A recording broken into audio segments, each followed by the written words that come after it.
नमस्कार मेरे प्यारे YouTube के साथियों, तंत्रलोक में आपका स्वागत है। अब ये तंत्रलोक नाम सुनकर आप में से बहुत से लोग सोच रहे होंगे कि आखिर ये क्या नया अजूबा है। तो दोस्तों, मैं आप लोगों से इस चीज के लिए सिर्फ इतना ही कहना चाहता हूं कि ये हमारा एक नया चैनल है, जहां पर आप लोगों को कुछ ऐसी डरावनी कहानियां सुनने को मिलने वाली हैं, जिन कहानियों को सुनते वक्त आपको लगेगा कि जैसे वो सब कुछ आपकी आंखों के सामने ही हो रहा है। इस चैनल पर आपको तंत्र मंत्र और खौफनाक रहस्यों से जुड़ी हुई लंबी लंबी कहानियां सुनने को मिलने वाली हैं। आज की इस कहानी को सुनकर आप लोग जितना ज्यादा हो सके उतना ज्यादा इस चैनल को सब्सक्राइब करने की कोशिश करें, क्योंकि आपके प्यार और सपोर्ट से ही मैं इस चैनल को आगे बढ़ा पाऊंगा। अब मैं आप लोगों का ज्यादा समय खराब ना करते हुए आपको सीधा तंत्रलोक की खौफनाक कहानियों में लेकर चलता हूं, जिनकी शुरुआत हर रोज दिन ढलने के बाद अंधेरा कायम होते ही हो जाती है। नमस्कार दोस्तों, मेरा नाम माया शर्मा है और मैं जयपुर की रहने वाली हूं और पेशे से एक ग्राफिक डिजाइनर हूं। आज मैं आपके लिए अपने जीवन की बहुत भयानक घटना लेकर आई हूं, जिसका संबंध सपनों से था। किसी को अंदाजा भी नहीं हो सकता है कि सपने भी किसी राज को खोल देते हैं।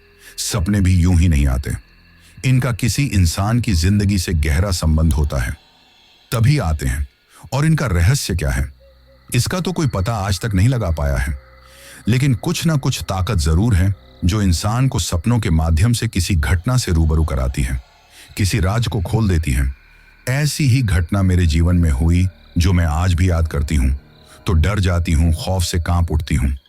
लेकिन एक बात है, उन सपनों का उस घटना से इतना गहरा संबंध था कि जैसे ही वो राज खुला कि सपनों का आना भी बंद हो गया। इसलिए हम कह सकते हैं कि सपने भी किसी राज को खोलते हैं, किसी मकसद से ही आते हैं। दरअसल मेरा जन्म और पालन पोषण उत्तर प्रदेश के लखनऊ शहर में हुआ था। वहां हमारा घर शहर के पुराने मोहल्ले में था, जहां हर सुबह चाय की खुशबू से शुरू होती थी। बच्चों की किलकारियां और पड़ोसियों की हलचल हमारे दिन को खुशहाल बनाती थी। हमारा परिवार साधारण था लेकिन बहुत सुखी था। मेरे पिता विक्रम शर्मा गणित के शिक्षक थे। वो बहुत अनुशासित लेकिन हंसमुख स्वभाव के थे। मेरी माँ सुनीता शर्मा घर संभालती थी और हमें हर समय ममता भरी अच्छी गाइडेंस देती रहती थी।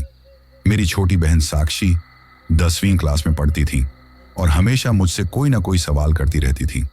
हमारा घर हमेशा हंसी खुशी और प्यार से भरा रहता था। मैंने ग्राफिक डिजाइनिंग में करियर बनाया। लखनऊ में काम करते हुए मैं अपने सपनों को सच कर रही थी। नौकरी काफी चुनौतीपूर्ण थी, लेकिन मुझे अपनी कला और डिजाइन से संतोष मिलता था। फिर एक दिन मेरी जिंदगी में नया मोड़ आया। एक अच्छे घर से शादी का प्रस्ताव आया। मेरे माता पिता के मित्र के जरिए मेरी मुलाकात आरव से हुई। आरव जयपुर में एक बड़ी कंपनी में मैनेजर था। पहली मुलाकात वीडियो कॉल पर हुई और मुझे उसकी सादगी और समझदारी तुरंत पसंद आ गई। शादी तय होने के बाद घर में हलचल मच गई। बहन साक्षी बार बार पूछ रही थी, दीदी लहंगा कौन सा पहनोगी। मेरी माँ हर रोज मेरी ड्रेस और गहनों के साथ मुझसे मस्ती करती। पिताजी गंभीर रहते, लेकिन उनकी आंखों में ढेर सारा प्यार झलकता था। शादी का दिन बहुत खुशहाल था। घर के नजदीकी रिश्तेदार आए। हल्दी और मेहंदी की रस्में बड़ी मस्ती और हंसी मजाक के साथ पूरी हुई। मेरी बहन साक्षी और माँ ने मुझे सजाया। पिताजी बार बार मेरे लहंगे को ठीक कर रहे थे और हंसते हंसते मुझे आशीर्वाद दे रहे थे। आरव भी तैयार था, लेकिन उसकी मासूम आदतें सभी को हंसा रही थी। बार बार उसका चश्मा फिसल जाता और वो उसे पकड़ने की कोशिश में व्यस्त रहता। हम दोनों की नजरें जब मिली तो दिल में एक अजीब सा सुकून और खुशी हुई। शादी के बाद हम जयपुर चले गए, जहां आरव ने मुझे खूबसूरत घर गिफ्ट किया। घर बड़ा और खुला था और हर कमरे में रोशनी थी। यहाँ मेरे सास ससुर रश्मि और नवीन और देवर ननद अमन और प्रीति रहते थे। सभी ने मुझे तुरंत अपनाया और मुझे कभी अकेला महसूस नहीं होने दिया। शादी के कुछ दिन बाद परिवार ने तय किया कि हमें छोटा सा घूमने का ट्रिप करना चाहिए। जयपुर के पास एक हिल स्टेशन जाना तय हुआ। सुबह की हल्की ठंडी हवा, रास्ते में हरियाली और पक्षियों की चहचहाहट, सब कुछ बहुत सुखद था। हम कार में बैठे, संगीत चल रहा था और माँ बार बार फोटो खींच रही थी। प्रीति अपनी छोटी छोटी बातें कर रही थी और अमन पीछे से हंसी मजाक कर रहा था। रास्ते में हम सभी ने चाय और स्नैक्स खाए और बचपन की यादें साझा की। हिल स्टेशन पहुंचते ही नीला आसमान, घने पेड़ और ठंडी हवा ने सभी का मन प्रसन्न कर दिया। हम लोग पैदल घूमे, खेलों में शामिल हुए और खूब मस्ती की। आरव मुझे बार बार जरा धीरे चलने के लिए कहता और मैं हंसते हुए उसके साथ चलती। उस दिन के अंत में सभी ने सोचा, यार सच में जीवन में ऐसे पल ही सबसे खास होते हैं। घर लौटते हुए कार की खिड़कियों से सूर्यास्त का नजारा देखते हुए मैंने भी महसूस किया कि ये खुशी और प्यार भरा जीवन ही असली है। मायके की खुशियां अभी पूरी तरह ठंडी भी नहीं हुई थी कि जयपुर में मेरे नए घर में हल्की हल्की हलचल शुरू हो गई।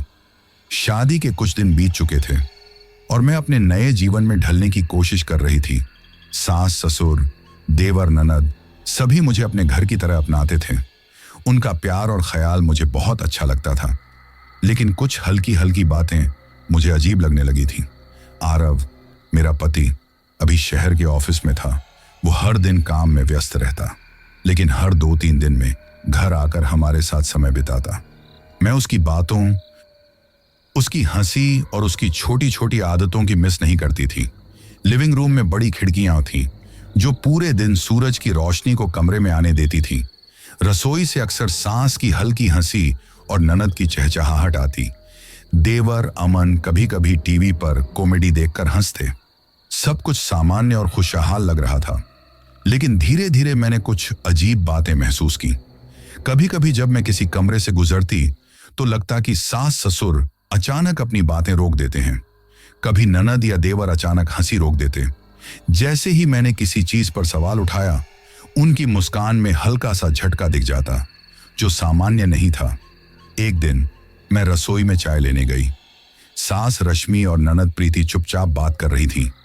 जैसे ही मैं पास आई, उन्होंने बातचीत तुरंत बदल दी और मम्मी ने हल्की मुस्कान के साथ पूछा, अरे माया, तुम चाय क्यों ले आई? मैंने महसूस किया कि उनकी आंखों में एक अजीब सी झिझक थी। दूसरे दिन मैं लिविंग रूम में बैठी थी। अमन और प्रीति हंसी मजाक कर रहे थे। जैसे ही मेरी नजर उनके चेहरे पर पड़ी, मुझे लगा कि वे मुझसे कुछ छुपा रहे हैं। वो हल्की मुस्कान, थोड़ी झिझक, कुछ तो था जो मैं समझ नहीं पा रही थी। शाम को आरव ऑफिस से घर लौटा और मेरे लिए हाथ में एक छोटा सा बॉक्स लेकर आया। उसकी आंखों में चमक और मुस्कान थी। उसने धीरे से कहा, माया, तुम्हारे लिए कुछ खास है, उम्मीद है तुम्हें पसंद आएगा। मैंने उत्सुकता से बॉक्स खोला। उसके अंदर एक डायमंड रिंग थी, साफ, चमकदार और बेहद खूबसूरत। वो हल्की नीली रोशनी में और भी आकर्षक लग रही थी। मैं उसे देखकर बहुत खुश हो गई। वो मुझे बहुत पसंद आई। मैंने अपनी खुशी जाहिर करते हुए कहा, वाह आरव, ये तो सच में बहुत सुंदर है। तुम्हें कैसे पता चला कि मुझे डायमंड रिंग पसंद है? आरव मुस्कुराया और धीरे से बोला, तुम्हारी मुस्कान मुझे सब कुछ बता देती है। यही मेरी खुशी है। मैंने रिंग को अपनी उंगली हाथ में पहन लिया। जैसे ही वो उंगली में फिट हुई, मुझे एक अजीब सी झनझनाहट महसूस हुआ। ऐसा लगा जैसे मेरी नसों में हल्की सी बिजली दौड़ गई हो। मैंने आरव की तरफ देखा, लेकिन उसमें कोई फर्क नहीं दिखाई दिया। वो बस मुस्कुरा रहा था। मुझे चौंकते हुए देख कर उसने पूछा, क्या हुआ माया? मैंने कहा, पता नहीं क्यों, लेकिन कुछ अजीब सा महसूस हुआ। एक झनझनाहट सी थी, कुछ अजीब थी। न तो दर्द था, न ही कोई असुविधा, बस एक अजीब सी सनसनी जो पूरे शरीर में फैल गई थी। आरव ने मुझसे कहा, इसे सीरियसली न लो, शायद ये तुम्हारा एक्साइटमेंट था, तभी ऐसा फील हुआ। लेकिन मुझे अभी भी भीतर ही भीतर एक अजीब बेचैनी भी महसूस हो रही थी। रात को हम लोग बैठकर चाय पी रहे थे। घर में हल्की रोशनी और बाहर से आती हुई ठंडी हवा ने माहौल को बेहद खुशनुमा बना दिया था। सास ने चाय बनाई, ननद ने हल्का फुल्का गाना बजाया। सब कुछ सामान्य और खुशहाल लग रहा था, लेकिन उस झनाझनाहट ने मेरे मन में जो बेचैनी डाल दी थी, उसे मैं भुला नहीं पा रही थी। हालांकि मैंने कोशिश की कि ध्यान ना दूं। रात के खाने के बाद हम सभी लिविंग रूम में बैठे हुए थे। मैं भी वहां आ गई तो अचानक मैंने देखा कि अमन और प्रीति एकदम से खामोश हो गए। ननद प्रीति ने तुरंत मोबाइल पकड़ लिया और कुछ टाइप करने लगी। मुझे लगा कि उन्होंने अचानक कुछ छिपा लिया। मैंने चुपचाप देखा, लेकिन उन्होंने किसी तरह की प्रतिक्रिया नहीं दी। मम्मी भी मुझे इग्नोर करने लगी। उनकी आंखों में हल्का सा डर और झिझक थी। रात को आरव ने मुझे कुछ उलझन में देखकर कहा, माया, क्या तुम्हें यहां अच्छा नहीं लग रहा है? तुम कैसे खुश रहेगी वो मुझे बताओ, मैं तुम्हारी पसंद की हर चीज तुम्हें ला कर दूंगा। उन्होंने मेरे हाथ में हल्का सा हाथ रखा और कहा, तुम हमेशा खुश रहो, यही मेरी ख्वाहिश है। उसकी आवाज में प्यार और सुरक्षा की भावना थी, लेकिन मुझे भीतर ही भीतर एक अजीब सनसनी महसूस हुई, जो शायद रिंग और घर के माहौल की वजह से थी। रात के वक्त चांद की हल्की रोशनी खिड़की से आ रही थी, लेकिन मुझे ऐसा लग रहा था कि कमरे की दीवारें जैसे मुझे किसी और दुनिया में खींच रही हों। बिस्तर पर लेटते ही मैंने रिंग को देखा। उसकी चमक मेरे कमरे में हल्की नीली रोशनी की तरह फैल रही थी। मैं सोने की कोशिश कर रही थी, लेकिन जैसे ही आंखें बंद की, मुझे एक हल्का सा अजीब एहसास हुआ, जैसे कोई मेरी ओर देख रहा हो। कमरा बिल्कुल सामान्य था, लेकिन मेरे भीतर एक हल्का डर और बेचैनी थी। मुझे अभी नहीं पता था कि यह केवल संकेत था, लेकिन उसी रात से मेरी नींद में सपनों की नई दुनिया की शुरुआत हुई। रात में मैंने एक अजीब और डरावना सपना देखा, लेकिन वो मुझे याद नहीं रहा। लेकिन इतना याद था कि उसमें मैंने किसी लड़की को देखा। एक दिन मैं घर में अकेली थी। आरव ऑफिस गए थे और सास ससुर भी कहीं बाहर थे। मैं बुक शेल्फ के पास खड़ी थी। तभी मेरी नजर अचानक पुरानी किताबों पर पड़ी। किताबें धूल से सनी थीं और उनमें से कुछ किताबें बहुत ही पुरानी और गंदी हो चुकी थीं। मुझे उन लोगों की लापरवाही पर बहुत गुस्सा आया। भला कोई किताबों की ये हालत कैसे कर सकता है? क्योंकि मेरे घर में पढ़ने का माहौल था, तो सभी लोगों को किताबें पसंद थीं। अपने अपने टेस्ट के हिसाब से सभी किताबें पढ़ते थे और उनकी देखभाल करते थे। ऐसे किताबों को पढ़े देखकर मुझे बहुत अजीब लगा। भला ऐसे इन किताबों को कोई कैसे डाल सकता है? पूरा घर चमचमा रहा है, पोछा लगाया जाता है, सफाई होती है, लेकिन किताबों के नाम से इतनी उदासीनता मैंने किसी की नहीं देखी थी। मैं तुरंत ही एक झाड़ने के लिए कपड़ा लेकर आई और मैंने उन किताबों को झाड़ना शुरू किया। मैंने बुक शेल्फ को साफ किया। सारी किताबों को मैं सावधानी से पोंछ पोंछ कर रखने लगी। किताबें बहुत पुरानी हो चुकी थीं। मैंने एक किताब उठाई और खोलने की कोशिश की। उस किताब के बीच में एक पीला कागज फंसा हुआ था। मैंने उसे उठाया तो उसमें से एक फोटो निकलकर नीचे गिर पड़ा। मैंने फोटो को देखा तो उसमें एक सुंदर लड़की मुस्कुरा रही थी और वो बेहद खूबसूरत लग रही थी। उसकी मुस्कान एकदम से ध्यान खींच रही थी। मैंने फोटो को देखकर उस पीले कागज को धीरे से निकाला और पढ़ने की कोशिश की। कागज पर लिखा था, ये घर कभी भी सुकून नहीं दे सकता, क्योंकि इसकी दीवारों में दर्द छुपा हुआ है। ये पढ़ते ही मैं चौंक गई और किताब फिर से गिर पड़ी।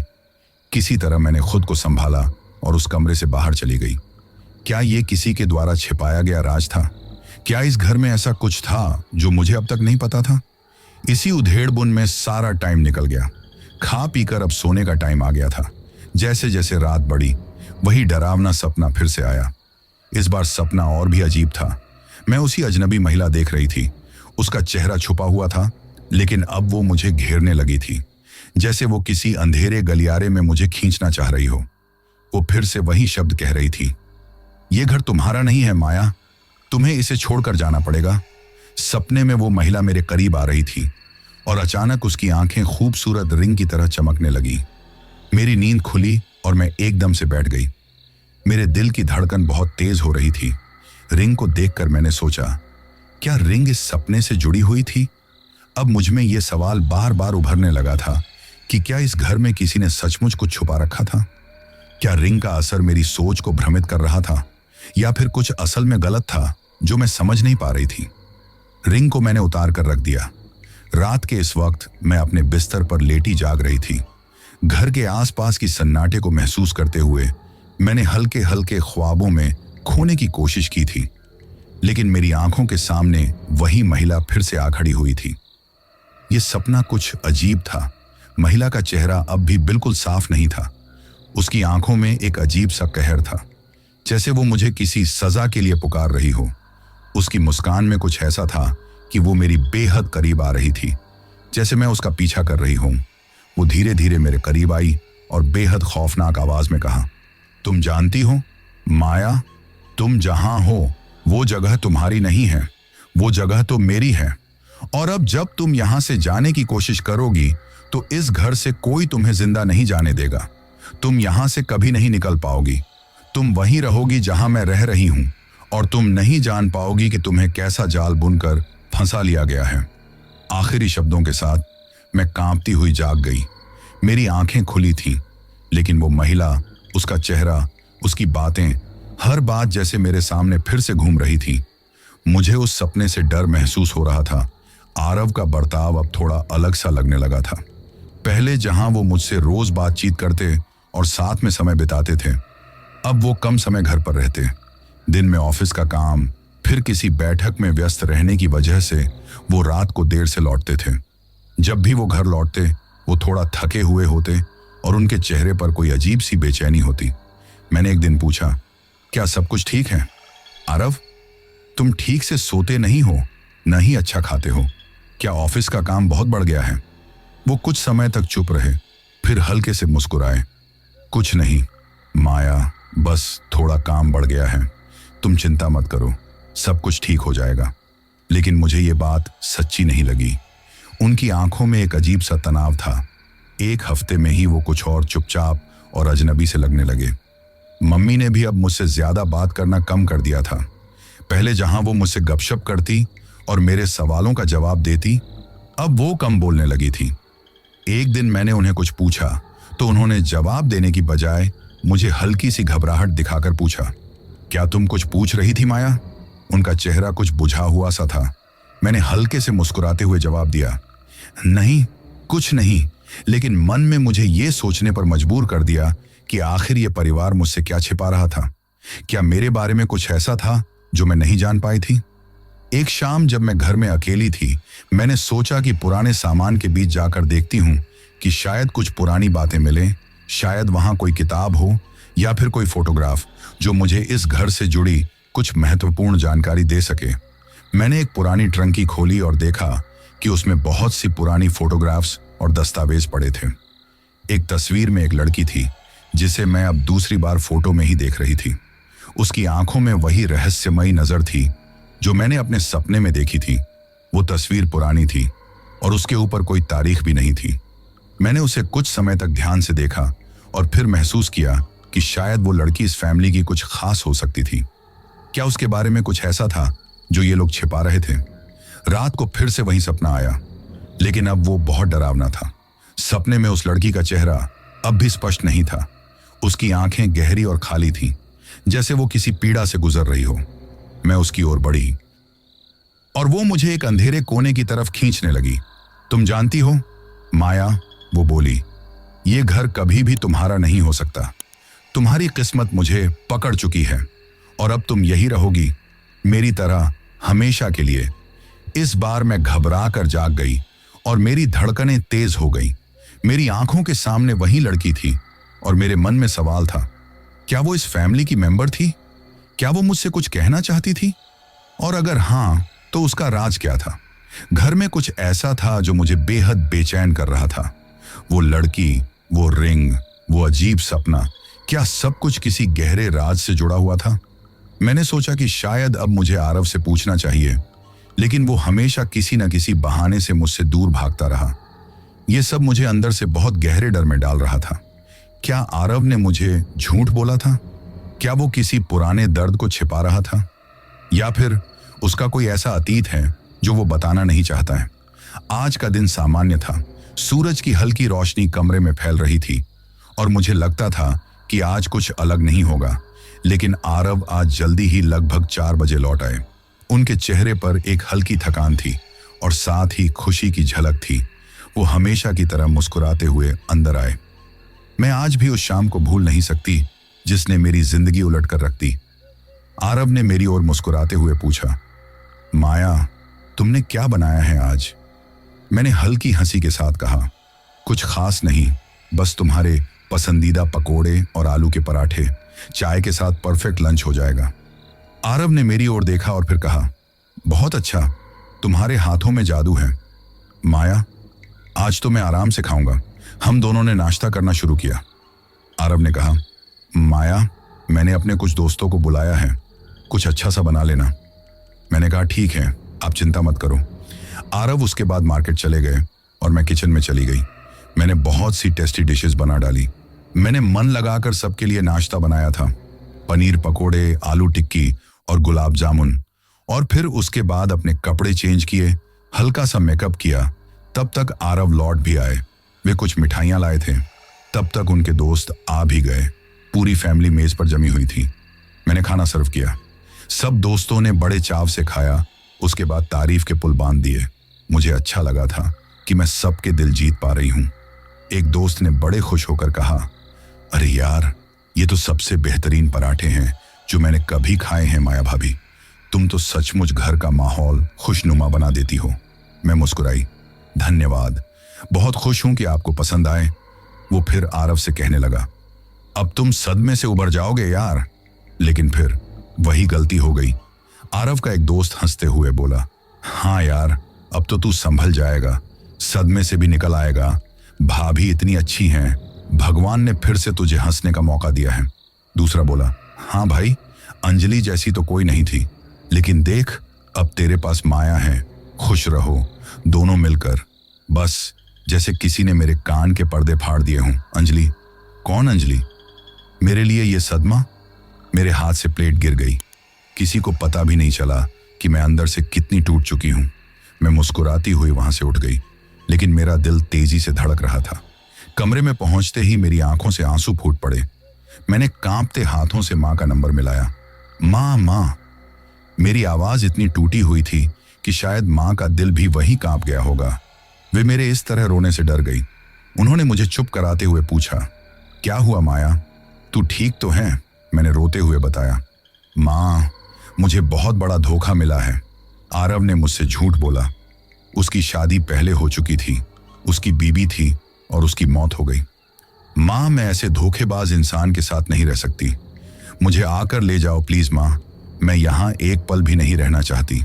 मैं इतनी जोर जोर से रो रही थी कि सांस लेना मुश्किल हो रहा था। मां बार बार बस यही कह रही थी, शांत हो जा माया, सब ठीक होगा बेटा।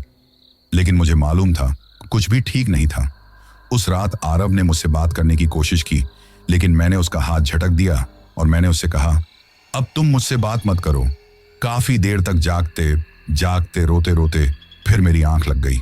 फिर मैं जाने कब नींद में डूब गई और फिर वही हुआ जो नहीं होना चाहिए था। मैंने खुद को एक बहुत खूबसूरत बगीचे में पाया। फूल खिले थे, पक्षी गा रहे थे, हवा में अजीब सी मिठास थी। अचानक मेरे सामने एक बेहद सुंदर लड़की आ खड़ी हुई। इतनी सुंदर कि जैसे कोई सपना हो, कोई परी हो। उसके चेहरे पर मासूम मुस्कान थी। तभी मैंने देखा आरव उस लड़की के सामने घुटनों के बल बैठ गया। उसके हाथ में एक रिंग थी। वो कह रहा था, क्या तुम मुझसे शादी करोगी? लड़की हौले से मुस्कुराई और हाँ में सिर हिलाया। फिर दोनों हाथों में हाथ डालकर बगीचे में घूमने लगे। झील के किनारे पेड़ों की छांव में मैं दूर खड़ी सब देख रही थी। मेरा दिल टूट रहा था, मेरा सीना जल रहा था। अचानक आसमान पर काले बादल छा गए। तेज हवाएं चलने लगी। पेड़ ऐसे हिल रहे थे जैसे टूट जाएंगे। वो लड़की चिल्लाई, आरव! उसकी साड़ी उड़ रही थी, बाल बिखर गए थे। तेज आंधी में वो धुंध में खोने लगी। आरव उसे पकड़ने भागा, लेकिन उसका हाथ हवा को ही छूकर रह गया और फिर वो लड़की गायब हो गई। अब चारों तरफ सिर्फ काला अंधेरा था, इतना गहरा कि मेरी सांस घुट रही थी। अचानक उस अंधेरे को चीरती हुई एक खौफनाक चीख गूंजी। आह! वो आवाज इतनी भयावह थी कि मेरे कान सुन्न हो गए। दिल जोर से उछल गया। मैं हड़बड़ाकर बिस्तर पर उठ बैठी, क्योंकि वो आवाज फिर हकीकत में गूंजी थी। नहीं, मैं झटके से उठकर बैठ गई। ये चीख मैंने नींद में नहीं सुनी थी, ये मैंने पूरे होश में जागते हुए सुनी थी। मेरा पूरा शरीर पसीने से भीगा हुआ था। सांसें इतनी तेज चल रही थीं कि जैसे दम निकल जाएगा। कमरे की चारों दीवारें मुझे घूर रही थीं। मुझे लगा कि कोई मेरे कानों में अब भी वही चीख गूंज रही है। मैं कांपते हुए खुद से बुदबुदाई, ये लड़की कौन थी? क्यों मुझे बार बार सपनों में दिख रही है? क्या ये वही अंजलि थी? लेकिन मेरे पास इसका कोई जवाब नहीं था। बस एक खामोशी थी और डर था। आरव भी जाग गया था। उस रात का सन्नाटा अजीब था। मैं खामोश थी, लेकिन मेरे भीतर सवालों का तूफान चल रहा था। आखिरकार मैंने आरव से कहा, अब और मत छुपाओ। आरव, सच बताओ, कौन थी अंजलि? आरव के चेहरे पर ऐसा भाव आया मानो किसी ने पुराने जख्म पर उंगली रख दी हो। कुछ देर तक वो चुप रहे, फिर अचानक गहरी सांस लेकर बोले, आज मौका आ गया है कि मैं तुमको सब कुछ बता ही देता हूं। अब चाहे तुम्हें अच्छा लगे या बुरा। लेकिन सच बताना ही चाहिए। अंजलि मेरी पत्नी थी, माया, और मैं उसे दुनिया की हर चीज से ज्यादा प्यार करता था। मेरे कानों में जैसे बम फटा। मैं पत्थर सी बैठ गई। दिल में टीस उठी। पत्नी? और तुमने मुझे कभी बताया भी नहीं। खैर, अब मुझे पूरी कहानी बताओ। मेरे लिए ये जानना बहुत जरूरी है, क्योंकि मुझे लगता है कि इस घर में किसी आत्मा की छाया है। उसके बारे में जानने के लिए मुझे तुम्हारी कहानी जानना बहुत जरूरी है। मुझे सब कुछ सच सच बताना, आरव ने कहा। ठीक है, बताता हूं, वो बोले। हमारी पहली मुलाकात जयपुर के गुलमोहर कैफे में हुई थी। बरसात की शाम थी। आसमान से पानी झरने की तरह बरस रहा था। मैं भीगा हुआ अंदर घुसा। कोने की टेबल पर वो बैठी थी, बाल गीले, नीली शॉल ओढ़े हुए। सामने किताब खुली थी। वेटर ने गलती से मेरी कॉफी उसके सामने रख दी। वो हंस पड़ी और बोली, अजनबी की कॉफी, शायद नई दोस्ती की शुरुआत हो सकती है। उस हंसी में कुछ ऐसा था कि मैं वहीं रुक गया। आरव की आंखें चमक रही थीं, जैसे वो वहीं शाम जी रहे हों। फिर गुलमोहर हमारी जगह बन गई। हर हफ्ते मिलना, कभी किताबों पर बहस करना, कभी फिल्में देखना, कभी पुराने शहर में घूमना, यही सब चलने लगा। वो बहुत जिद्दी थी। छोटी छोटी बातों पर रूठ जाती और फिर चुपके से चिट्ठी लिख देती। गुस्सा खत्म, अब आइसक्रीम खिलाओ। मुझे उसका हर अंदाज अच्छा लगता था। उसकी हंसी, उसकी नाराजगी, यहां तक कि उसका डर भी अच्छा लगता था। अंजलि को तूफान से बहुत डर लगता था, लेकिन फिर भी तूफानी शामें देखने बालकनी में खड़ी हो जाती। कहती, डर को सामने से देखना चाहिए। कहते कहते आरव सांस लेने के लिए रुक गए। उनकी कहानी सुनकर मेरे सीने पर सांप लौट रहे थे। मैंने दांत भींच लिए। कितनी रोमांटिक यादें, और मैं बस एक तमाशबीन जो उसका अतीत सुन रही थी। आरव ने फिर सुनाना शुरू किया। आरव की आवाज गहरी हो गई। एक रात मैं उसे नाहरगढ़ किले पर ले गया। पूरा शहर नीचे तारों की तरह चमक रहा था। मैंने जेब से रिंग निकाली, घुटनों पर बैठकर पूछा, क्या तुम मेरी जिंदगी बनोगी? वो हंसी और बोली, ड्रामा मत करो। हाँ हैं। मुझे उसकी हंसी में, उसकी आंखों में पूरा भरोसा था। आरव की ये बात सुनकर मैंने अपने हाथ की उंगली घुमाई, वही रिंग जो अब मेरी उंगली में थी। मेरे भीतर आग लग गई। मैंने पूछा, तो ये रिंग उसकी थी? मुझे उसकी जगह भरने के लिए दी गई? आरव ने कहा, हाँ, ये वही रिंग है। मैंने खून का घूंट पीते हुए इस बात को नजरअंदाज किया और कहा, खैर, आगे की कहानी सुनाओ। आरव ने कहना शुरू किया। शादी सादी सी थी। मंदिर में 7 फेरे हुए। परिवार और कुछ दोस्त ही थे। अंजलि ने लाल हल्की बनारसी पहनी थी, क्योंकि उसे भारी लिबास से चक्कर आते थे। फेरे लेते वक्त उसने कान में फुसफुसाया, झगड़ा हो तो पहले पानी पिलाना, फिर बहस करना। उसके छोटे छोटे नखरे, उसकी बातें, सब मेरी आदत बन गई थी। आरव की आंखें भीग उठी और मैं अंदर ही अंदर जल रही थी। ये सब सुनने की मुझे क्या जरूरत थी? मैं उसकी पत्नी हूं या उसकी सुनने वाली? फिर एक दिन वो हादसा हुआ जिसने मेरी जिंदगी को वीरान कर दिया। मैं बिजनेस के सिलसिले में दिल्ली गया हुआ था। आरव की आवाज अचानक भारी हो गई। अंजलि बोर हो रही थी, तो सब लोगों ने उसे खुश करने के लिए मूवी देखने का प्रोग्राम बना लिया। कार अमन चला रहा था। उस दिन बादल छाए हुए थे। फिल्म देखकर जब सब लोग लौट रहे थे तो बारिश होने लगी। बारिश तेज थी, बिजली कड़क रही थी। अंजलि मेरा हाथ कसकर पकड़े थी। तभी सामने से एक ट्रक आया। अमन ने गाड़ी मोड़ी, लेकिन एक्सीडेंट हो ही गया। कार पलट गई। अमन और बाकी लोग तो बच गए, लेकिन अंजलि चली गई। उसके दुपट्टे का टुकड़ा सीट पर अटका रह गया। बस वही उसकी आखिरी निशानी रह गई। अब कमरा सन्नाटे से भर गया। आरव ने आंसू पोंछते हुए कहा, अब माया, मैं तुम्हें अपनी जिंदगी में कैसे बर्दाश्त करूं? अंजलि मेरी यादों में बसी हुई है। उसके बिना मैं जी नहीं पा रहा था, लेकिन वो अब भी मेरी जिंदगी का हिस्सा है। और मुझे लगता है कि वो तुमसे बहुत नफरत करती हैं। मैं फट पड़ी। तो अब तुम चाहते क्या हो आरव? मैं उसकी यादों के साथ रहूं, उसकी रिंग पहनूं, उसकी छाया में जीऊं? क्या मैं सिर्फ उसकी जगह भरने आई हूं? आरव घबरा गए। वे कहने लगे, नहीं माया, ऐसा मत कहो। मैं तुम्हें खोना नहीं चाहता। मैं बस चाहता था कि सच बता दूं, वरना तुम मुझसे और दूर चली जाती। मैंने गुस्से में कहा, सच शादी से पहले बताते हैं, बाद में नहीं। तुमने मुझे धोखा दिया। तुम्हारे दोस्त, तुम्हारा परिवार सब जानते थे। बस मैं अंधेरे में रही, और अब तुम चाहते हो मैं ये सब सुनकर भी मुस्कुराऊं। मैं उठ खड़ी हुई। गुस्से से मेरा पूरा शरीर कांप रहा था। मैंने तमतमाते हुए कहा, सुनो आरव, मैं अंजलि नहीं हूं, मैं माया हूं। अगर मुझे मेरी जगह नहीं दोगे तो मैं खुद अपनी जगह बना लूंगी, तुम्हारे बिना। मैंने दरवाजा जोर से बंद कर दिया लेकिन दिल में सवाल अभी भी गूंज रहा था, क्या सचमुच मैं उसकी जिंदगी में सिर्फ एक परछाई हूं? उस रात नींद तो आई, पर सपनों ने फिर मुझे चैन नहीं लेने दिया। जैसे ही आंखें बंद हुईं, मैं किसी और ही दुनिया में पहुंच गई। मैं फिर से सपना देखने लगी। मैंने खुद को एक बेहद खूबसूरत जगह पर पाया। हरी हरी वादियां थी, चारों तरफ फूल थे और बीच में झील का चमचमाता पानी। हवा में एक अजीब सी सुगंध थी। लेकिन इस बार वहां मैं नहीं, बल्कि एक लड़की थी, सफेद ड्रेस में, बड़ी ही मासूम और सुंदर। वो मुस्कुरा रही थी और उसके साथ था आरव। मेरी सांसें अटक गई। ये लड़की कौन है? और आरव की आंखों में उसके लिए वो मोहब्बत क्यों थी जो उसने कभी मेरे लिए नहीं दिखाई?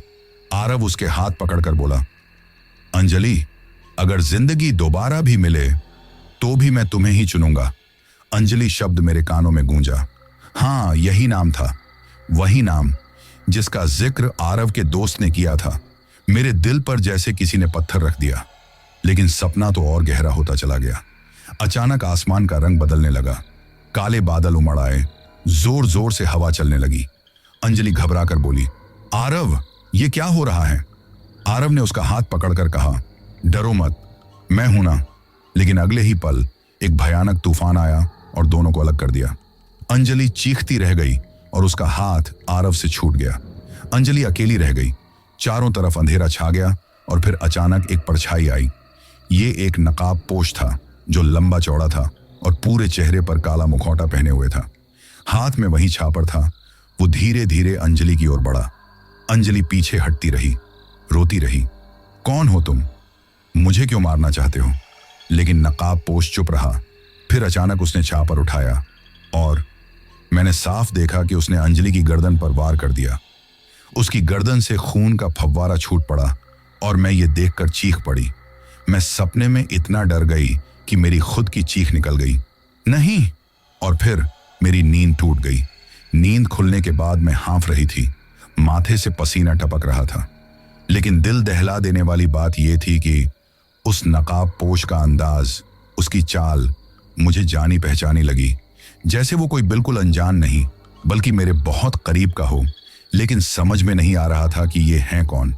अब मेरे दिल में सबसे बड़ा सवाल था, क्या अंजलि की मौत कोई हादसा नहीं बल्कि कत्ल था? और अगर हां, तो वो नकाब पोश कौन है? मेरे दिल में उलझन थी कि मैं क्या करूं। मेरी कुछ समझ में ही नहीं आ रहा था। कभी कभी तो लगता था कि इस कहानी के पीछे कोई बहुत बड़ा रहस्य है, और कभी कभी मुझे इतना गुस्सा आता था कि मन होता था कि मैं अपने घर चली जाऊं। और कभी मन में आता था कि यहां रहकर पता करूं कि इस कहानी के पीछे का राज क्या है। और सब ठीक था, मैं सब झेल लेती। लेकिन आरव से मुझे जो सच्चाई बताई कि वो अंजलि को नहीं भूल पा रहा है, ये सुनने के बाद मेरा मन जैसे बोझ से दब गया। दिल कह रहा था कि एक तो मुझसे झूठ बोला गया, शादी से पहले क्यों नहीं बताया कि उसकी बीवी थी। दूसरे, वो अभी भी मुझे पत्नी का दर्जा नहीं दे पा रहे थे। वो बीवी जो अब जिंदा नहीं, पर मेरी नींद, मेरा चैन सब छीन रही थी। कोई ऐसा भी नहीं था जिसे मैं अपने मन की बात बताती। जब मेरे मन में गुस्सा ज्यादा भर गया तो उस रात मैंने सबके सामने आवाज ऊंची कर दी। सास, ससुर, ननद, देवर, किसी को नहीं छोड़ा। मैंने खूब भड़ास निकाली। तुम सबको पता था ना, तुम सब इस घर में रहते हो। क्या तुम लोगों को शर्म नहीं आई कि मेरी जिंदगी के साथ ऐसा खेल खेला गया? तुम सब मुझे धोखे में रखते रहे। घर का माहौल सन्नाटे से भर गया। कोई कुछ नहीं बोला, बस आरव मेरी तरफ देखता रहा और कहता रहा, माया प्लीज तुम समझो। मैंने उसकी तरफ हाथ उठाकर कहा, चुप रहो आरव, अब और झूठ मत बोलना। तुम्हारे लिए मैं सिर्फ एक जगह भरने वाली गुड़िया हूं। मेरे आंसू खुद ही बह निकले। मैंने सामान उठाया और सीधे मायके चली गई। माँ मुझे देखकर हैरान रह गई और पूछने लगी, क्या हुआ बेटा? मैंने रोते हुए कहा, माँ मैंने बहुत बड़ा धोखा खाया है। मैं उसके साथ अब एक पल भी नहीं रह सकती। पापा ने मेरे सिर पर हाथ रखा, लेकिन मेरी आंखों में बस वही सवाल था, क्या मैं एक मरे हुए रिश्ते की परछाई के साथ जी रही हूं? उस रात मैं माँ के कमरे में ही सो गई। थकान इतनी थी कि आंखें बंद होते ही नींद आ गई, लेकिन चैन कहाँ था। मुझे फिर वही खौफनाक सपना आने लगा। मैंने सपने में खुद को किसी सुनसान सड़क पर पाया। चारों तरफ अंधेरा था। मेरे साथ इस बार कोई और नहीं बल्कि आरव था। वो मेरा हाथ थामे धीरे धीरे मुझे आगे ले जा रहा था। मैंने कहा, आरव, मुझे डर लग रहा है। उसने मेरी तरफ देखा और बोला, मैं हूं ना माया, डरो मत। लेकिन तभी अचानक एक परछाई सामने से आई। ये वही लड़की थी, वही चेहरा था, वही सफेद ड्रेस थी। मैंने जैसे ही गौर से देखा, मेरी चीख निकल गई। उसकी गर्दन कटी हुई थी, उसे खून टपक रहा था और चेहरा बेहद भयावह था। वो लड़की चीखते हुए बोली, आरव, तू मेरा है और तुम दोनों मुझे धोखा नहीं दे सकते। उसने खून से सनी हथेली से मेरी तरफ हाथ बढ़ाया। मैं पीछे हटती रही। आरव ने उसे रोकने की कोशिश की। अंजलि, प्लीज रुक जाओ। लेकिन वो लड़की और उग्र हो गई। उसने अचानक पास रखे लोहे के औजार को उठाया और आरव पर झपट पड़ी। आरव किसी तरह बच गया। अब वो मेरी तरफ मुड़ी। उसकी आंखों में बस खून की प्यास थी। वो भयंकर आवाज में बोली, अब तुम नहीं बचोगी माया। वो मेरी तरफ भागी और जैसे ही उसने मुझ पर वार किया, मैं जोर से चीख पड़ी। नहीं! मेरी चीख सुनकर मां ने मुझे झकझोरा। माया, क्या हुआ? क्यों चीख रही थी? मैं हांफते हुए उठी। मैं पसीने में भीगी हुई थी। दिल अभी भी जोर जोर से धड़क रहा था। मैं मां से लिपट कर फूट फूट कर रोने लगी और बोली, मां, वो लड़की, उसकी गर्दन, वो मुझे मारना चाहती थी।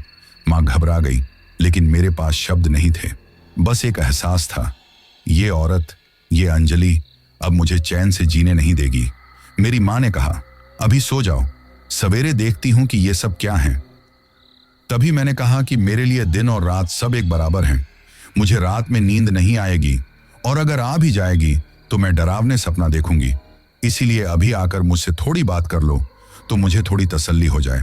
मैं बिस्तर पर सिर पकड़कर बैठी थी। आंखें रो रो कर लाल हो चुकी थी। लग रहा था जैसे पूरी दुनिया ने मुझे धोखा दिया है। आरव ने मुझसे इतना बड़ा सच छिपाया। तभी मां धीरे से कमरे में आई। उनके हाथ में गिलास था, गुनगुना पानी। उन्होंने प्यार से मेरे सिर पर हाथ फेरा और बोली, माया बिटिया, कब तक यूं आंसू बहाती रहेगी? सुन, जो बात मैं कहने जा रही हूं उसे ध्यान से सुन। मैंने सुबकते हुए सिर उठाया। मां ने गहरी सांस लेकर कहा, देख माया, जो हो गया सो हो गया। आरव ने तुझसे अपनी पहली शादी की बात इसलिए छिपाई क्योंकि अगर वो सच बता देता तो तू शायद शादी ही ना करती। हर इंसान अपनी भलाई के बारे में पहले सोचता है। बेटा, इसमें उसका कोई गुनाह नहीं है। मैंने चिढ़ते हुए कहा, मां, लेकिन उसने मुझे धोखा दिया। शादी एक झूठ की नींव पर रखी थी। मां ने मेरा हाथ थाम लिया और बोली, धोखा नहीं बेटा, मजबूरी कह।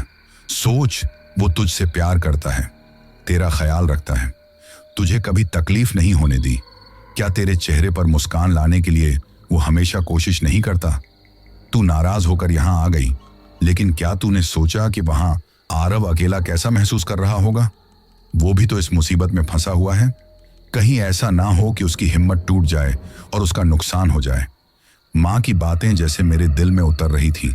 मैं सोचने लगी, सही तो कह रही है मां, आरव बुरा इंसान नहीं है। उसकी गलती बस इतनी है कि उसने सच छिपाया, लेकिन वो मुझे तकलीफ तो नहीं देना चाहता था। मेरी आंखें फिर भर आईं। मैंने कहा, तो मां, मैंने गुस्से में यहां आकर गलत किया? मां ने मेरे आंसू पोंछते हुए कहा, हाँ बेटा, नाराजगी में घर छोड़कर आना गलत है। वो तुझे चाहता है, तेरा ख्याल रखता है। अभी उसे तेरी सबसे ज्यादा जरूरत है। ऐसे वक्त में तू उससे दूर नहीं रह सकती। जाकर उसके पास रह, वही तेरी जगह है। मैंने गहरी सांस ली और सिर हिलाया। आप सही कह रही हैं मां, मैं गलत थी। मुझे आरव के पास ही रहना चाहिए। तभी मेरे पास आरव का फोन आया। वो आने के लिए रिक्वेस्ट कर रहा था और कह रहा था, मुझे यहां बिल्कुल भी अच्छा नहीं लगता। माया, तुम चली आओ। मां मुस्कुरा दी और बोली, जाओ बेटा, सुबह का इंतजार मत करो, आज ही वापस चली जाओ। तेरा घर तेरे बिना अधूरा है। मैंने बैग उठाया और तुरंत अपनी ससुराल की तरफ निकल पड़ी। मन अभी भी भारी था, लेकिन कहीं ना कहीं दिल में ये यकीन भी था कि शायद मां सही कह रही हैं। आरव की कोई गलती नहीं है। लेकिन मुझे क्या पता था कि जिस घर में मैं लौट रही हूं, वहां अब मेरा इंतजार सिर्फ प्यार और सुकून नहीं कर रहा, बल्कि एक खौफनाक रहस्य भी मेरा पीछा कर रहा है। मैं अपने ससुराल चली गई। आरव मेरे पहुंचने से बहुत खुश हो गया था। रात का वक्त था। मैं कमरे में आई और थकी हुई बिस्तर पर बैठ गई। मैंने सोचा अब सब ठीक होगा। माँ सही कह रही थी। आरव नहाने चला गया। मैं बाल संवारने लगी।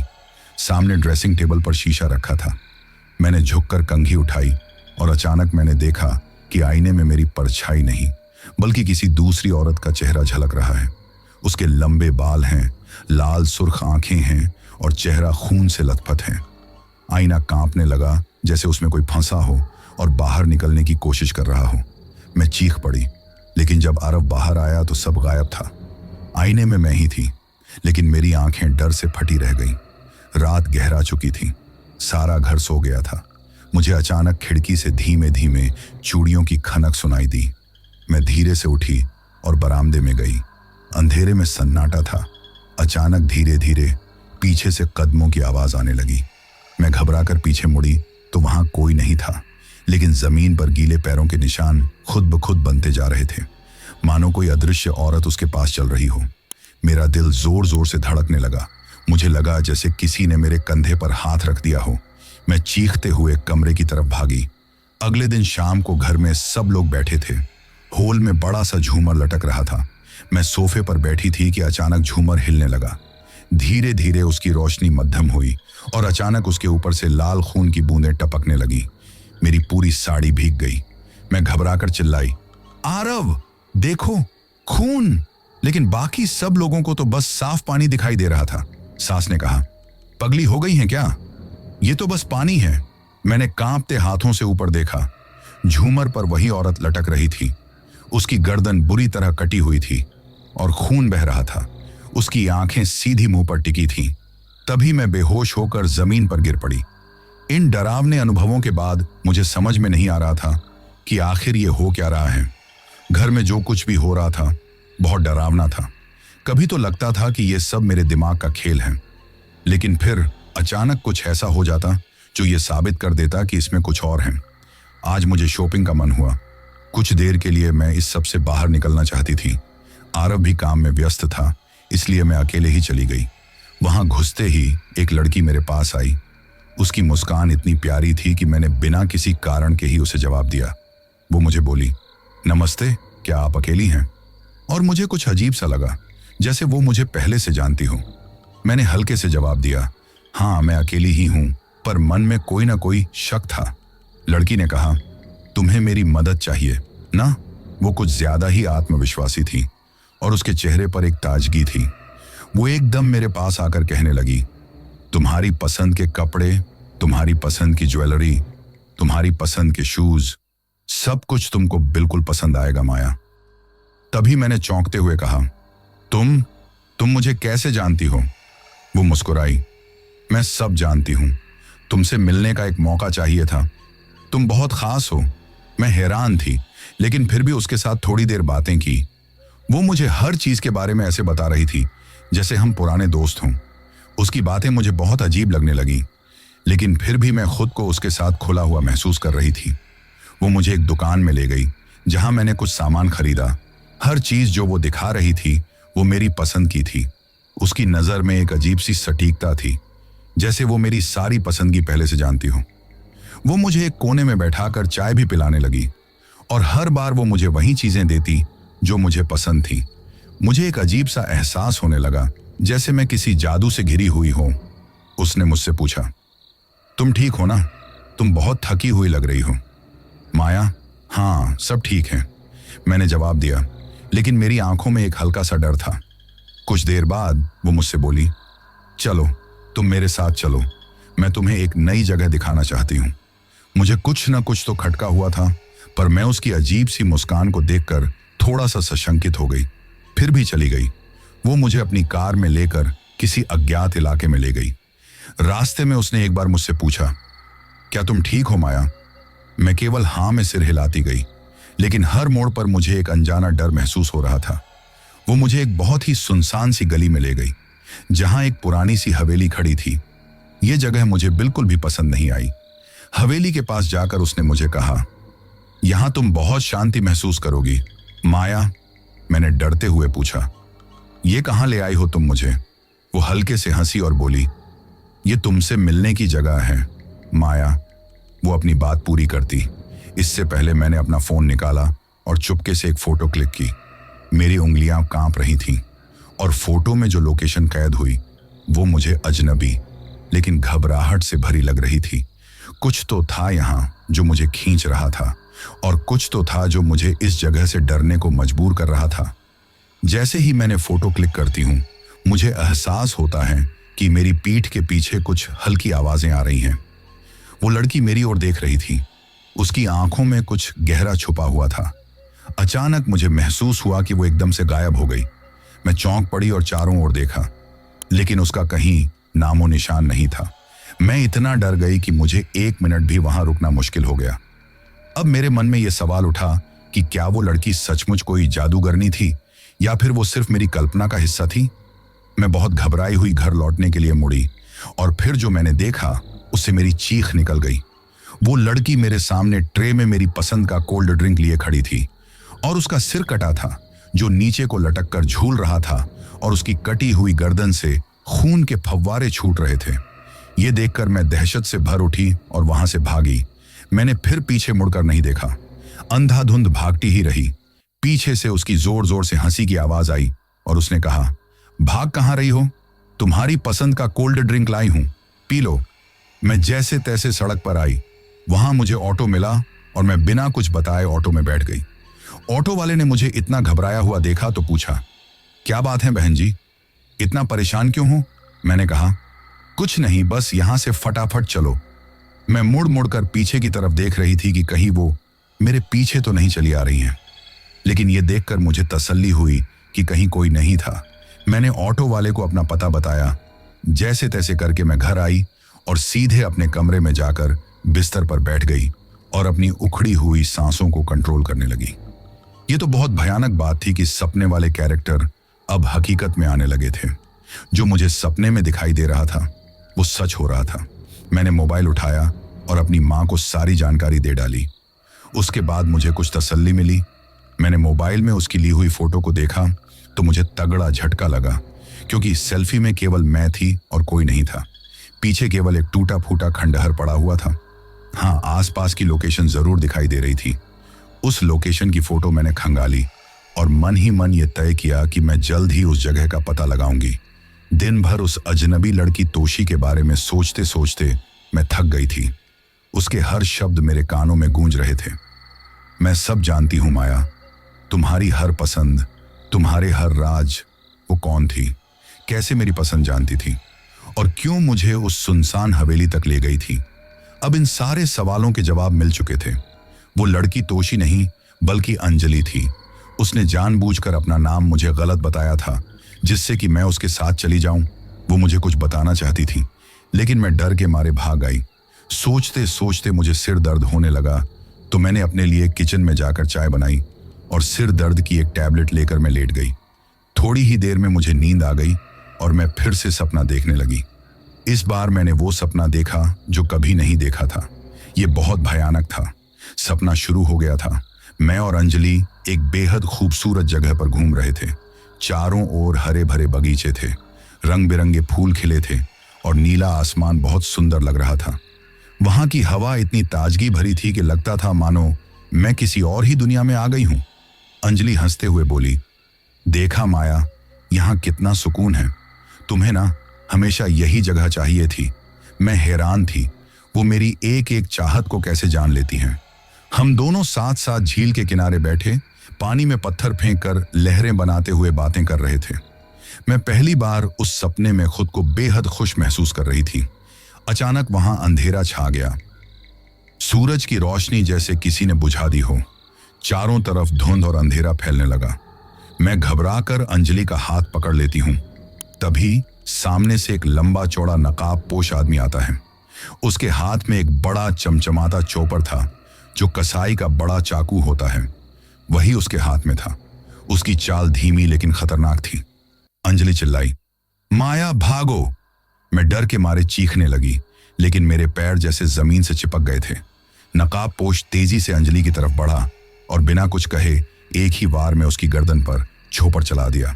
एक डरावनी आवाज आई, छपाक और खून फव्वारे की तरह बह निकला। अंजलि की आंखें पल भर में जमी रह गईं। उसका सिर लगभग धड़ से अलग होकर जमीन पर गिर पड़ा। अब वो नकाब पोश मेरी तरफ छापड़ लेकर बढ़ा। उसने मुझ पर वार किया कि मैं बुरी तरह चीख पड़ी। नहीं, अंजलि का खून मेरे कपड़ों पर गिर गया। मेरी सांसें तेज हो गईं। दिल धड़कन रोक देने वाली रफ्तार से धड़कने लगा। अचानक मेरी आंख खुली। मैं पसीने में भीगी हुई थी। मेरे हाथ कांप रहे थे और कपड़े गीले लग रहे थे। मैंने घबराकर खुद को छुआ। वास्तव में मेरे गाउन पर लाल लाल धब्बे थे। मैं कांपते हुए उठी। बिस्तर पर खून के निशान नहीं थे, लेकिन मेरी हथेलियों पर अब भी खून जैसा कुछ लगा हुआ था। मैंने घबराकर कहा, यह कैसे हो सकता है? मैंने खिड़की के बाहर देखा तो लगा जैसे कोई परछाई खड़ी है। बहुत देर तक वो वहीं ठहरी रही, फिर धीरे धीरे गायब हो गई। मुझे समझ नहीं आ रहा था, क्या यह सिर्फ सपना था या अंजलि सचमुच मुझे अपने खून का कोई इशारा कर रही थी, या मुझ पर कोई बड़ी मुसीबत आने वाली थी उसका इशारा कर रही थी। क्योंकि मैं जो सपना देखती थी वो सच हो जाता था, और आज वो कत्ल का सपना मैंने अपने लिए देखा था कि मेरा कत्ल होने वाला है। मैं बुरी तरह से डर गई थी। मैंने फिर से फोन अपनी माँ को मिलाया और उन्हें सारी बात बताई। वो भी बहुत डरी हुई थी। उन्होंने कहा, सवेरे ही मैं आती हूँ, कुछ ना कुछ करती हूँ। अब तक मैं ये मान चुकी थी कि अंजलि की आत्मा हर पल मेरे आसपास है। मैं डरती थी, लेकिन उससे भी बड़ा डर ये था कि कहीं वो आत्मा मुझे और आरव को नुकसान न पहुंचा दे। मेरी बेचैनी इतनी बढ़ गई कि आखिरकार मैंने अपनी माँ को सब बता दिया। फोन पर मेरी आवाज कांप रही थी, माँ, मैं बर्बाद हो गई। आरव की पहली पत्नी की आत्मा मुझे चैन से जीने नहीं दे रही। कभी सपनों में आती है, कभी सामने। मुझे लगता है वो मुझे मार देगी। माँ गहरी सांस भरकर बोली, बेटिया तू वहीं रहना, मैं सब देख लूंगी, मैं कल ही आती हूँ। माँ ने तुरंत अपने पुराने जानने वाले एक तांत्रिक वेदानंद से संपर्क किया। कहा जाता था कि वो दूर दूर तक सबसे ताकतवर साधक हैं। रात को करीब 10 बजे दरवाजे पर दस्तक हुई। माँ मुझे बुलाकर आंगन में ले आई। सामने वो तांत्रिक खड़ा था। उसका रूप खुद ही बहुत भयानक था। गले में हड्डियों की माला पहने हुए था और आंखें जैसे किसी अंधेरे कुएं से भी गहरी थीं। उसकी आवाज गूंजी, तुम वही हो माया जिसकी किस्मत पर परछाइयां मंडरा रही हैं। मेरे गले से शब्द नहीं निकले। मैंने बस सिर हिला दिया। तांत्रिक ने आंखें बंद की, फिर मंत्र बुदबुदाया। अचानक उसकी सांसें तेज हो गईं और माथे पर पसीना छलक आया। वो गरजते हुए बोला, ये जो आत्मा तुझे सपनों में दिखती है वो तुझे सताने नहीं आई है, वो तुझे चेतावनी दे रही है। वो तुझे अपने साथ इसलिए ले जाती है क्योंकि जो उसके साथ हुआ वैसा तेरे और तेरे पति के साथ भी होने वाला है। तूने डर के मारे उसकी बात ही नहीं सुनी। मैं कांप उठी। मैंने सहमी हुई आवाज में पूछा, कौन कौन हमें मारना चाहता है? तांत्रिक की आंखें और चौड़ी हो गई। वो बोला, वही नकाबपोश जिसे तूने सपनों में देखा है। वो कोई साधारण इंसान नहीं है। वो तेरे आस पास ही घूमता है, बहुत पास, और तेरे पति की मौत उसी के हाथों लिखी हुई है। ये बहुत बड़ा खुलासा हुआ। मेरे होश उड़ गए। मैंने कांपती हुई आवाज में कहा, मतलब अंजलि की आत्मा हमें नुकसान नहीं पहुंचा रही? तांत्रिक ने भारी आवाज में कहा, नहीं, अंजलि तेरी दुश्मन नहीं है। वो अपने पति आरव को बचाना चाहती है, लेकिन उसका सच अधूरा है। उसकी आत्मा बंधी हुई है। वो खुलकर बोल नहीं सकती। वो तुझे इशारों में सब दिखा रही है ताकि तू समझ सके कि कौन उसके कत्ल के पीछे था। मैंने डरते हुए पूछा, तो ये नकाबपोश कौन है? तांत्रिक धीरे धीरे मेरी तरफ झुक आया। उसकी आवाज फुसफुसाहट में बदल गई। वो कोई अजनबी नहीं, बल्कि वही है जिस पर तू सबसे ज्यादा भरोसा करती है। मेरे पैरों तले जमीन खिसक गई। तांत्रिक ने अंत में कहा, आज रात तुम संभल कर रहना। मैं सुबह यहां आऊंगा, कल सूर्य की पहली किरण के साथ। मैं सब भंडा फोड़ कर दूंगा। तुझे पता चल जाएगा कि वो नकाबपोश कौन है और क्यों अंजलि की आत्मा तुझसे मदद मांग रही है। इतना कहकर वो उठा और अंधेरे में गायब हो गया। अब मेरे भीतर एक ही सवाल गूंज रहा था, अगर अंजलि की आत्मा मेरी दुश्मन नहीं तो मेरा दुश्मन कौन है? क्या वो इंसान मेरे घर के अंदर ही है? उस रात मैं बिस्तर पर पड़ी रही, लेकिन नींद नहीं आई। हर आवाज, हर परछाई मुझे डरा रही थी और मेरे दिल की धड़कन एक ही बात कह रही थी, सुबह सब बदल जाएगा। घर का माहौल भारी था, लगातार हो रही घटनाओं से सबके चेहरों पर डर साफ झलक रहा था। जैसे तैसे सवेरा हुआ। मुझको तांत्रिक के आने का बेचैनी से इंतजार था और टाइम पर तांत्रिक आ भी गया। तांत्रिक ने आते ही घर के दरवाजे पर राख छिड़की और मंत्र पढ़ते हुए कहा, इस मकान में जो आत्मा है वो किसी को डराने नहीं बल्कि सच्चाई बताने आई है। अब उसको मैं बुलाऊंगा और वो सारे भेद खोलेगी। उसने होल के बीच चौक बनाकर दिया जलाया और मुझको वहां बैठने को कहा। आरव भी मेरे पास था। मंत्रोच्चार शुरू हुए। हवा का रुख अचानक बदल गया। बड़े झूमर से अजीब आवाज आने लगी। तभी अचानक कमरे में ठंडी हवा का झोंका आया और सबके सामने एक धुंधला सा चेहरा प्रकट हुआ। वो चेहरा अंजलि का था। गर्दन पर गहरे घाव, आंखों में आंसू और होंठ कांपते हुए बोले, आरव। आरव की आंखों से आंसू बह निकले। वो कांपते हुए बोला, अंजलि, तुम अभी भी यहीं मौजूद हो? तांत्रिक ने हाथ उठाया और कठोर आवाज में कहा, बोलो अंजलि, तुम क्यों भटक रही हो? किसका भेद बताना चाहती हो? अंजलि की आत्मा जोर से चीख उठी। पूरा होल थरथरा गया और फिर उसने कांपते स्वर में कहा, मेरा एक्सीडेंट नहीं हुआ था, मेरी हत्या की गई थी। उसके इतना कहते ही सन्नाटा छा गया। सबके दिल धड़कने लगे। आरव चौंक कर बोला, क्या हत्या? अंजलि की आत्मा ने धीरे धीरे इशारा किया। उसकी उंगली सीधे नवीन की तरफ उठी। वो बोली, इसमें की थी मेरी हत्या, इसी ने मुझे मारा था। ये तुम्हारा सगा बाप नहीं है, ये तुम्हारा सौतेला बाप है। अब तुमको मारना चाहता है, माया को भी मारना चाहता है, ताकि तुम्हारी सारी प्रॉपर्टी इसके बेटे को मिले। आरव तो बिल्कुल सन्न रह गया था। उसको काटो तो खून नहीं। उसके चेहरे का रंग फक पड़ गया था। उसे विश्वास ही नहीं हो रहा था। नवीन के चेहरे का रंग उड़ गया। उसने हकलाते हुए कहा, झूठ हैं, ये सब झूठ हैं। ये तांत्रिक नाटक कर रहा है। लेकिन तांत्रिक की आवाज गूंजी, सच से भाग नहीं पाएगा नवीन, तू ही असली गुनहगार है। अंजलि गर्भवती थी। तू नहीं चाहता था कि आरव का खून, उसका वारिस इस घर में जन्म ले, इसलिए तूने उसका चापर से गला ही काट डाला, उसे मार गिराया और इस कत्ल को एक्सीडेंट का नाम दे दिया। आरव सन्न रह गया। उसकी आंखों में गुस्सा और दर्द दोनों थे। आरव चीखा, तुमने मेरी अंजलि को मुझसे छीन लिया। तुम मेरे बाप कहलाने लायक भी नहीं हो। नवीन का चेहरा विकृत हो गया। वो अचानक जेब से पिस्तौल निकाल लाया और चिल्लाया, हाँ, मैंने मारा उसे। और सुन, मैं तेरा बाप नहीं हूं। अब ये माया भी सच्चाई जान चुकी है। इसे भी जिंदा नहीं छोड़ूंगा। उसने मेरी तरफ पिस्तौल तान दी। मैं डर के मारे चीख पड़ी। तभी आरव बीच में आ गया और चिल्लाया, नहीं, अगर एक कदम भी माया की तरफ बढ़ाया तो मैं जान दे दूंगा, लेकिन उसे छूने नहीं दूंगा। नवीन गुर्राया, तू मेरा सौतेला बेटा है। आरव, तेरी मां ने धोखा देकर तुझे इस घर में लाकर रखा था। मैं क्यों सहूं तेरा वारिस? इसलिए अंजलि को मारा और आज तुझे और माया दोनों को खत्म कर दूंगा। जैसे ही नवीन ने ट्रिगर दबाने की कोशिश की, पीछे से अचानक पुलिस सायरन की आवाज गूंज उठी। आरव पहले ही चुपके से पुलिस को बुला चुका था। दरवाजा तोड़कर पुलिस अंदर आई और नवीन को दबोच लिया। उसकी पिस्तौल गिर गई और वो बुरी तरह चिल्लाने लगा, नहीं, मुझे छोड़ दो, मैंने कुछ नहीं किया। लेकिन मौके पर पुलिस ने पिस्तौल सहित पकड़ा था। अंजलि की आत्मा वहां खड़ी थी। उसकी आंखों से आंसू बह रहे थे, लेकिन चेहरा संतोष से भर गया। तांत्रिक ने मंत्रोच्चार करके आत्मा की मुक्ति करवाई। धीरे धीरे अंजलि की आत्मा धुंध में बदल गई और आकाश की ओर चली गई।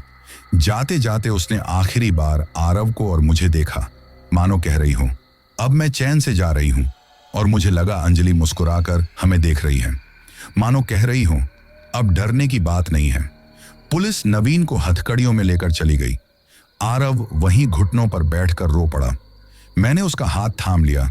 उसकी आंखों में बेबसी थी, लेकिन मुझे साफ दिखा कि अब उसे मेरी जरूरत है। अब सब साफ था।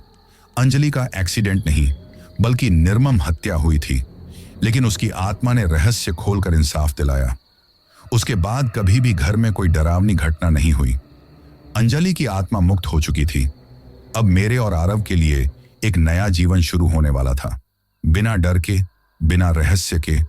लेकिन अंजलि की याद हमेशा जिंदा रहेगी। आज मुझे एहसास हुआ कि यह सब मेरी जिंदगी की सबसे बड़ी परीक्षा थी। पर अब अंधेरा खत्म हो चुका था। एक नई सुबह मेरा और आरव का इंतजार कर रही थी। तब से अब कई वर्ष हो चुके हैं। हमारी सुखी जिंदगी है, 2 बच्चे हैं और कभी भी कोई डरावनी घटना नहीं हुई। तो दोस्तों, ये थी हमारी आज की कहानी। कहानी आपको कैसी लगी ये आप मुझे कमेंट बॉक्स में कमेंट करके जरूर बताना। और दोस्तों, अब इस चैनल पर भी बेनाम की तरह ही रेगुलर स्टोरीज आने वाली हैं, तो आप लोग अब हर रोज स्टोरी सुनना मत भूलना। इसके बाद मैं उन लोगों के नाम लेता हूं जिन्होंने पिछली स्टोरी सुनने के बाद कमेंट करके ये बताया था कि वो कहां से कहानी सुनते हैं और उनका नाम क्या है। तो सबसे पहले रीना है साउथ अफ्रीका से, सहदेव हैं लंदन से, फिजा हैं इस्लामाबाद पाकिस्तान से, कुलविंदर कौर हैं पंजाब से, उमेश हैं नेपाल से, पूनम हैं जमशेदपुर झारखंड से, सुमित्रा हैं साउथ कोलकाता से, सफीक हैं सऊदी अरब से, समीर हैं नेपाल से, सहबाज हुसैन हैं यूपी से, इरफान सिद्दीकी हैं मुंबई से, पंकज हैं लखनऊ से, मोहम्मद समीर हैं दिल्ली से, करण राज हैं उत्तर प्रदेश से, पिंकी सिंह, आराध्या सिंह और दीपक सिंह हैं छपरा बिहार से, जाकिर हैं गाजियाबाद से, अनोखे लाल हैं यूपी से, लक्ष्मण हैं तेलंगाना से, मोहन हैं झारखंड से और सबसे लास्ट में विकास सोनी है मिर्जापुर से। तो दोस्तों, ये थे उन लोगों के नाम जिन्होंने पिछली स्टोरी पर कमेंट करके हमें बताया था कि वो कहां से कहानी सुनते हैं। इसके साथ ही अगर अभी तक भी आप लोगों ने चैनल को सब्सक्राइब नहीं किया है तो जल्दी से चैनल को सब्सक्राइब कर लो, क्योंकि आपका ये छोटा सा सहयोग मेरे लिए बहुत ज्यादा मायने रखता है।